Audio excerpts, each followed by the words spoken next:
एक दिन सुबह सुबह सभी शिष्य बुद्ध के प्रवचन सुनने के लिए एक साथ बैठे हुए थे। कुछ देर बाद बुद्ध अपने साथ एक रस्सी लेकर आए। तथागत के हाथ में रस्सी देखकर सभी शिष्यों को हैरानी हुई। बुद्ध अपने आसन पर बैठे और उन्होंने रस्सी में एक के बाद एक 3 गांठ बांध दी। इसके बाद उन्होंने शिष्यों से पूछा कि क्या ये वही रस्सी है जो गांठ बांधने से पहले थी। इस प्रश्न के जवाब में एक शिष्य ने कहा कि तथागत, इसका उत्तर थोड़ा मुश्किल है।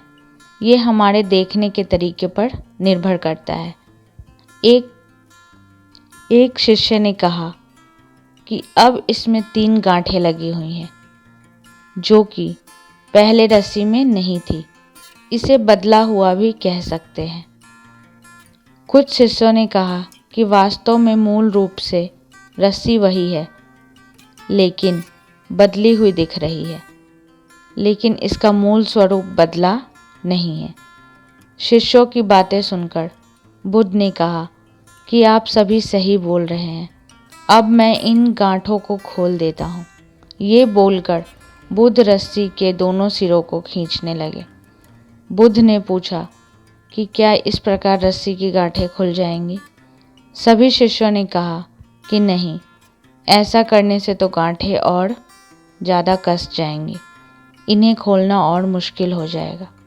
बुद्ध ने कहा कि ठीक है, अब एक अंतिम प्रश्न, इन गांठों को खोलने के लिए हमें क्या करना होगा। शिष्यों ने कहा कि हमें इन गांठों को ध्यान से देखना होगा, जिससे हम जान सके कि इन्हें कैसे लगाया गया है। इसके बाद हम गांठें आसानी से खोल सकते हैं। बुद्ध ने इस जवाब से संतुष्ट हो गए और उन्होंने कहा कि ये सही बात है। हम परेशानियों में फंसे रहते हैं और बिना कारण जाने ही उनका हल खोजने लगते हैं, जबकि हमें पहले समस्याओं के मूल को समझना चाहिए। जब समस्याओं की वजह समझ आ जाएगी तो उन्हें सुलझाना बहुत ही आसान हो सकता है। तो दोस्तों, हमें इस कहानी से यही सीख मिलती है कि जब तक हम अपने समस्याओं की वजह नहीं समझ पाएंगे तो उसे सुलझाना नहीं पॉसिबल है। तो सभी के जीवन में कुछ न कुछ समस्याएं आती रहती हैं और जब तक आप उसकी वजह नहीं समझ पाएंगे तो उसे सुलझाना बहुत ही मुश्किल भरा काम है। कभी कभी आप सुलझा भी सकते हैं बिना वजह जाने, लेकिन कभी ऐसा भी हो सकता है कि आप सुलझाने की वजह उसको और उलझा दें। तो ज़रूरी है कि समस्याएं अगर आती हैं जीवन में तो पहले आप उसकी वजह देखिए, वजह ढूंढिए कि क्या वजह है इस समस्या की। उसके बाद उसे सुलझाने की कोशिश कीजिए। फिर आपका जीवन देखिए कितना आसान हो जाता है।